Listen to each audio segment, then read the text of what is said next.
అంజలి గారు అంత దూరం కూడా వెయిట్ చేయొద్దు. ఇలా పుట్టారా హియరింగ్ స్క్రీనింగ్ ఎవ్రీ 3 monthsకి ఒకసారి హియరింగ్ స్క్రీనింగ్ చేస్తే అప్పుడే తెలిసిపోతుంది. పిల్లలు మాట్లాడక్కర్లేదు, పిల్లలు మనకేమీ చెప్పక్కర్లేదు. అంటే కొంతమంది మాట ఉంటుంది కానీ వినిపించదు మాత్రమే కదా. వినిపిస్తేనే మాట్లాడతారు. Alright. Only if you hear you can speak. Okay, so because of hearing loss there is mutism. Otherwise speech delays are very other different reasons. కానీ దానికి హియరింగ్తో సంబంధం లేదుగా. Correct. So you shouldn't relate speech with hearing. First milestones అన్నీ కరెక్ట్గా ఉన్నాయా లేదా, delivery టైంలో everything went well or not. Correct. తర్వాత న్యూ బోర్న్ హియరింగ్ స్క్రీనింగ్ అక్కడే మనకు ఐడెంటిఫై అయిపోతుంది. That is where majority of them are missing. అక్కడ చాలా కేసెస్ మిస్ అవుతున్నాం. ట్రూ.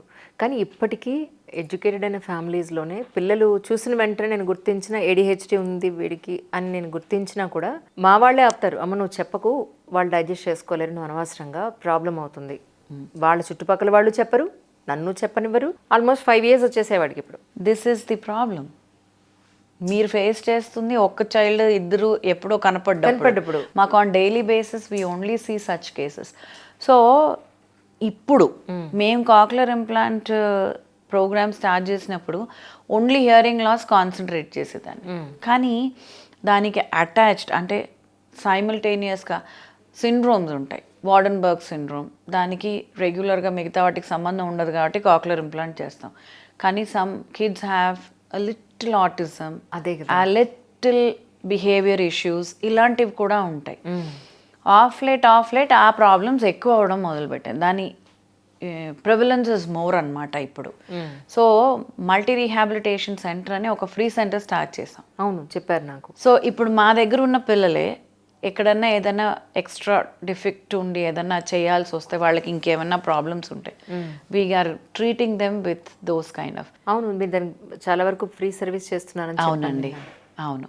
ఎందుకంటే ఆల్రెడీ ఈ ఇంప్లాంట్ల కోసము వాటి కోసమే ఊళ్ళల్లోంచి వచ్చి ఇక్కడుండి డబ్బులు ఖర్చు పెట్టుకుని they do a lot of they have lot of expenditure. మీరు చేసేది అయితే హాస్పిటల్ కమర్షియల్గా మీరు ఏం చేయట్లేదు, సేవే చేస్తున్నారని చెప్పుకోవాలి. ఎందుకంటే ఆయన వాళ్ళకి ఎంత అవుతుంది ఏంటంటే, నేను కొన్ని ఫ్యామిలీస్ చూస్తే వాళ్ళు అంటుంటారు వీళ్ళని వెళ్ళడం తీసుకురావడం అక్కడ పేమెంట్స్ అని అంటారు. ఎలాంటిది మీరు దాన్ని ఫ్రీ చేశారు అని అంటే, నిజంగా నాకు ఎంతో మంది తెలుసండి. నాకు ఎంతో మంది స్పెషల్ చైల్డ్ తెలుసు, వాళ్ళు ఎంత గోత్రు అవుతారు, హాస్పిటల్స్లో ఎంత సఫర్ అవుతారో నాకు తెలుసు నిజంగా. రీహాబిలిటేషన్ సెంటర్స్ని వీళ్ళు డిపెండెన్సీ సెంటర్స్ చేసుకుంటున్నారు. What rehabilitation centers should do is empower the parents and the caretakers. Correct. వాళ్ళకి ట్రైన్ చేసి టెక్నిక్స్ చెప్పి మీరు ఇలా చేయండి, అండ్ ఒక 1 yearలో వాళ్ళు డిటాచ్ అయిపోవాలి ఆ సెంటర్ నుంచి. అలా కాదు, ఏళ్ల తరబడి సెంటర్లకు వెళ్ళిపోవాల్సిందే. ఈ ఎవరిని అనేటట్లేదు. అటు థెరపీ సెంటర్లకేమో సరే వస్తున్నారు కదా ఇన్కమ్ అనుకుంటే, పేరెంట్స్కి ఏమో ఒక 3 గంటలు వదిలేసి మా పని మేము చూసుకుని ఫోన్లు కదా. So that's a very bad situation as of today. మీరు నమ్ముతారో లేదో, స్పెషలీ చైల్డ్ ఉన్న పేరెంట్స్ మేము బతుకున్నంత కాలం చూస్తాం, మా టైం మేము వెళ్ళిపోయిన తర్వాత వీళ్ళ పరిస్థితి ఏంటి, we are ready to pay anything, వీళ్ళు చచ్చిపోయేంత వరకు కేర్ తీసుకునే ప్లేస్ ఏమైనా ఉంటే బాగుండని ఎంతమంది ఎన్నిసార్లు అడిగారు. There is no place for them. దానికి హృదయం కావాలి, అవును, ప్యాషన్ కావాలి, చాలా పైసలు కావాలి. కరెక్ట్. సో ఈ 3 కాంబినేషన్ ఎక్కడ దొరుకుతుందండి? నిజం. సో దొరికినా it is for a very small bit. I have been trying to do this cochlear implant program since so many years. కానీ ఎంత నేను చేయగలుగుతున్నాను, ఇంకా బోల్డ్ ఉంది చేయాల్సింది. So how to overcome all this, it's time has to tell us. But నిజం, నా వంతు కృషి నేను చేస్తూ, నా వంతు ఎంత చేయగలుగుతానో maximum I'm trying to do. So ఇక్కడ new Born hearing screening is free. So any child below 2 years parents can just walk in for a new Born hearing screening any time. Right. So that is one facility which I can give. ఎవరైనా మంచి educated parents who are a little well off and who can give a little from their own earnings, పిల్లలకి ఇలాంటి ఒక్క ఇంప్లాంట్కి support చేసినా సరే, hospital is ready to do free surgeries for such children. We have already been doing actually. అవునవును, అదే అంటున్నాను. ఎలా సో ఇంప్లాంట్ ఇచ్చేవాళ్ళు ఎవరైనా దొరికితే మేము surgical procedures and switch on AVTs and rehabilitation అంతా ఫ్రీగా చేస్తాం. అందుకే అన్న మీరు సేవా కార్యక్రమాలు చేసేదని. So we are already doing that. So I want whoever can give a little. I think this is one sector. Oncology అంటే ఇస్తారు, హార్ట్ సర్జరీ అంటే ఇస్తారు, అన్నీ ఇస్తారు, but this is also equally important. Correct. వినబడకపోతే మనం how can you get into the mainstream of life? You can not. So ఇలాంటి you know ఒక ఇంప్లాంట్ దానం చేస్తే is what I talk about. Correct. You are giving a lifetime hearing. అవును అవును. So this is what I request Correct. All educated people. ఎక్కడైనా మీకు opportunity వస్తే make sure you please at least donate for one child, and I'm telling you it will change the entire life of the family. అలాగే మీరు ఏంటి college కూడా ఒకటి run చేస్తున్నారని విన్నానండి. Speech and hearing college. Okay. It's called Maa institute of speech and hearing. Right. ఈ cochlear implant ఏదైతే programme ఉందో ఇది రన్ చేసేది ఆడియాలజీ, స్పీచ్ అండ్ లాంగ్వేజ్ వాళ్ళు. Okay. So quality audiology, speech థెరపిస్ట్లు కావాలి అంటే అవును, బయట నుంచి తెచ్చుకోవడం ఇస్ బికమింగ్ వెరీ ఎక్స్పెన్సివ్. మీరే తయారు చేస్తారు. మనమే exactly. I'm pruning audiologist and speech language pathologist. That's so nice really. So you ask me, my blood, my every cell talks ENT. In and out it's all I've roamed around ENT. So whatever best possible I can do, I've been doing for ENT. కానీ especially ఈ type of చిల్డ్రన్ని treat చేసేవాళ్ళు కానీ deal చేసేవాళ్ళు కానీ ఎంత ఓపిక కావాలండి. చాలా. అదే అన్న, first you need to have passion, హృదయం కావాలి. అవును. ఆ తర్వాత మనం దీనికి సపోర్ట్ కావాలి, financial support. Absolutely. So yeah, but ఈ స్ట్రీమ్ తీసుకునే వాళ్ళు ఉన్నారు. నా దగ్గర పనిచేసే థెరపిస్టులు కొంతమంది ఉన్నారు. వాళ్ళ డెడికేషన్ చూస్తుంటే బలముచ్చటేస్తుంది. ఇఫ్ నాట్ వీ కెనాట్ మనం రన్ చేయలేం. విజయరామ్ గారని ఒక ఆయన ఉన్నారు. మంచి ఫుడ్ దొరకట్లేదు అంజలి బయట, మంచి ఆర్గానిక్ పంటలు పండిస్తేనే కానీ వీళ్ళకి మంచి ఫుడ్ ఆరోగ్యాన్ని ఇవ్వలేము అని, పిల్లలు కూడా సరిగా క్వాలిటీగా పుట్టట్లేదు, ఆరోగ్యంగా పుట్టట్లేదు, పుట్టిన వాళ్ళకి అసలు పుట్టట్లేదు అని ఆయన పంటలు వేయడం మొదలుపెట్టారు. ఫస్ట్ మొదలుపెట్టాక కొనడానికి చాలా ఇబ్బంది అయిపోతుంది వీళ్ళకి, కానీ ఆయనే ఫ్రీ ఫుడ్ వండి పెడుతున్నారు. అలా ఉంది మీ పద్ధతి. హాస్పిటల్ పెట్టి ప్రపంచం ఇంకా మంచి వాళ్ళే ఇలా ఇంతవరకు కూడా నడుస్తుందని దాని అర్థం. మీ స్టోరీ వింటే నాకు ఆయన గుర్తొచ్చారు. అదే, ఓహో మీ ప్రోడక్ట్ మీరే తయారు చేసుకుంటున్నారు ఇక్కడ స్పీచ్ థెరపీకి వాటికి అని అనుకుంటున్నాను నేను. That's so nice. కింద ఏదైతే మీరు రీహాబిలిటేషన్ సెంటర్ పెట్టారో దాన్ని ఒక్కసారి చూడాలని అనుకుంటున్నాను. Please we will show you the therapy place also. అందుకే ఒక్కసారి తప్పకుండా. ఎందుకంటే నేను last time especially special child parents తోటి విత్ కిడ్స్ నేను ఒక ఎపిసోడ్ చేశాను. నేను మీకు పంపిస్తాను తప్పకుండా. వాళ్ళు అనేది ఏంటంటే స్పీచ్ థెరపీ మాకు ప్రాపర్గా దొరకట్లేదన్న వాళ్ళు చాలామంది ఉన్నారు. చాలా దూరం నుంచి వచ్చారు పాపం. వాళ్ళు వీల్ చైర్ మీద వాళ్ళ పిల్లలందరినీ తీసుకుని, ఆటిజం పిల్లలు ఎక్కువ మంది ఉన్నారు.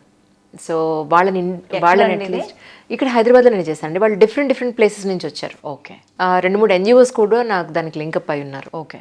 మిగిలిన పిల్లలందరూ కూడా వచ్చి ఎపిసోడ్ చేసినప్పుడు వాళ్ళు అడిగింది ఏంటంటే స్పీచ్ థెరపీ ఏదైనా వాళ్ళకి దొరికితే మాకు అట్లీస్ట్ వాళ్ళంతటి వాళ్ళు బతకగలుగుతారండి. రోడ్డు మీద వెళ్ళినా వినిపించదు, కనీసం హార్న్ కొట్టినా వినిపించదు వాళ్ళకి. రియలిస్టిక్గా వాళ్ళ ప్రాబ్లమ్స్ వింటే చాలా బాధ. ఇలాంటి పిల్లలకు కూడా మనం కాక్యులర్ ఇంప్లాంట్ చేస్తే అట్లీస్ట్ వాళ్ళు వినన్నా వాళ్ళు నడవగలుగుతారు. Exactly. That's the beauty of cochlear implant. Correct. So yes, చేద్దాం వాట్ ఎవర్. ఈ సందర్భంగా పేరెంట్స్ కనండి, ఈ ప్రాబ్లం ఉన్న పిల్లలు కనండి, ఆల్ ఓవర్గా సొసైటీకి, లేదా ఎవరైతే ఫినాన్షియలీ చాలా స్ట్రాంగ్ ఉండి వాళ్ళకి చాలా దానం చేయాలని ఉంటుంది కానీ కరెక్ట్ వే తెలియదు, ఇలాంటి వాళ్ళందరికీ మీరు ఆల్ ఓవర్గా మీరు ఏం చెప్పదలుచుకున్నారు? ఎవరైతే కంఫర్టబుల్గా లగ్జూరియస్ లైఫ్ లీడ్ చేస్తున్నారో కొంచెం టైం నిజంగా సొసైటీలో ఇలాంటి ప్లేసెస్కి పర్సనల్గా వెళ్తే అసలు humanity will actually come up. Correct. మనలాంటి వాళ్ళు, ప్యాషన్ ఉన్న వాళ్ళు, ఇది ఉంది అని తెలియని వాళ్ళు చాలామంది ఉండుంటారు. వాళ్ళకు ఒక అవకాశం, కొంచెం సహాయం చేయటానికి. ఏమీ లేకపోయినా ఆ తల్లికి కొంచెం ధైర్యం ఇస్తే they will be able to motivate. All the rehabilitation సెంటర్స్కి వీలైనంత వరకు పేరెంట్స్కి గట్టిగా నేర్పించి వాళ్ళని ఎంత తొందరగా వీలైతే అంత తొందరగా ఇండిపెండెంట్గా ఉండేటట్టుగా చేయడం ఒకటి. Is something very important. ఇవాళ కిడ్స్కి చెప్పేది 24 గంటలు ఫోన్లో ఉండకండి, వీలైనంత వరకు హ్యూమన్ టచ్ కనెక్ట్తో ఉండండి. కరెక్ట్. ఓకే, అండ్ వీలైనంత మంచి చేయండి. వారంలో ఒక 1-2 డేస్ అన్నా సొసైటీకి ఉపయోగపడే పనులు చేయండి is what I think I can only suggest. అందరికీ ఒక విన్నపం ఏంటంటే, వినికిడి లోపాన్ని అతి త్వరగా చిన్నతనంలోనే గుర్తించండి. న్యూబార్న్ హియరింగ్ స్క్రీనింగ్ ప్రోగ్రామ్స్లో ఎన్రోల్ అవ్వండి అండ్ వాళ్ళ భవిష్యత్తుని కాపాడండి. యాక్చువల్గా అంటే ఇందాక నేను అన్నట్టుగానే ఇంకా అవేర్నెస్ తీసుకురావాల్సిన అవసరం అయితే ఉంది కాక్లియర్ ఇంప్లాంట్ అంటే. అసలు యాక్చువల్గా కాక్లియర్ ఇంప్లాంట్ అంటే ఏంటి, అది ఎలా వర్క్ చేస్తుంది, ఇది ఎవరికి అవసరం? కాక్లియర్ ఇంప్లాంట్ ఒక మెడికల్ డివైస్. దాంట్లో ఒక చిప్ కాక్లియాలోకి వెళ్ళే సర్జికల్ ప్రొసీజర్ ఎక్కువ మాట్లాడకుండా టెక్నికల్గా it is a receiver and it send signals to the brain directly. Right. So ఆ ప్రాసెసర్ ఏదైతే ఉందో డిఫరెంట్ కంపెనీస్ చేస్తాయి. So cochlear implant is a medical device. When చెవి పని చేయనప్పుడు, అంటే న్యాచురల్ హియరింగ్ పని చేయనప్పుడు కాక్లియర్ ఇంప్లాంట్ ద్వారా వినికిడిని పంపిస్తాం. లైక్ కనపడకపోతే స్పెక్స్ వాడతాం, అట్లా వినపడకపోతే క్రైటీరియా ఉంటుంది. రైట్. పుట్టుకతో చెవుడు, లేదా కొంతమందికి బాగా ఫీవర్స్ వచ్చి వినికిడి పోతుంది, ఎనీ ఏజ్. రైట్. సో అలాంటి వాళ్ళకి cochlear implant is the best answer. Right. And cochlear implant అవసరమా కాదా అనేది మనం ఈ న్యూబార్న్ హియరింగ్ స్క్రీనింగ్ ప్రోగ్రామ్ చేస్తే అక్కడే ఐడెంటిఫై అవుతుంది. ఆ newborn hearing screening program, screening camps ఇవి చాలా చాలా చాలా ఎసెన్షియల్. అంటే ఎన్ని చేసినా సరిపోవట్లేదు. రైట్. సో ఐడెంటిఫై చేసి పిల్లల్ని పట్టుకుంటే any age is fine. Cochlear implant చిన్నతనంలో చేస్తే మీలాగా నాలాగా మాట్లాడతారు.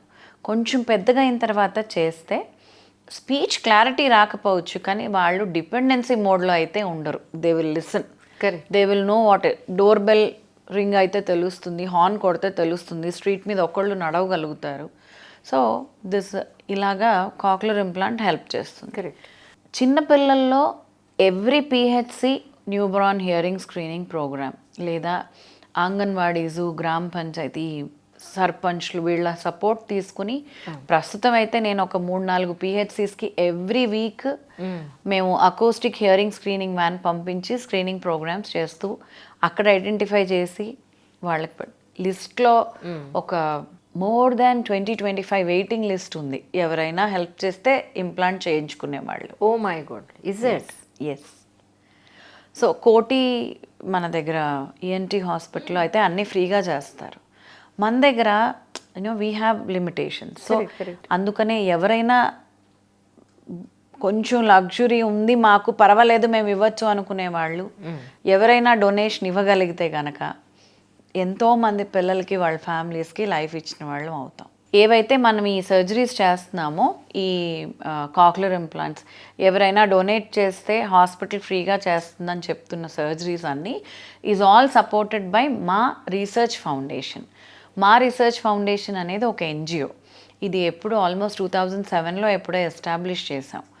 దాంట్లో ఏంటంటే మా ట్రస్టీసే ఎవ్రీ మంత్ దాంట్లోకి డొనేట్ చేసి ఆ మనీని ఈ పిల్లలు ఎవరైతే ఫ్రీ సర్జరీస్ చేస్తారో వాళ్ళకి ఓ వైర్ పోతే కొనుక్కోవడం, బ్యాటరీస్ పోతే కొనుక్కోవడం, మళ్ళీ వాళ్ళకి రీసపోర్ట్ చేయడానికి కుదురుతుందని చెప్పి ఎస్టాబ్లిష్ చేసి దాంట్లో నుంచే మనం ఇవన్నీ కార్యక్రమాలు చేయటం జరుగుతుంది.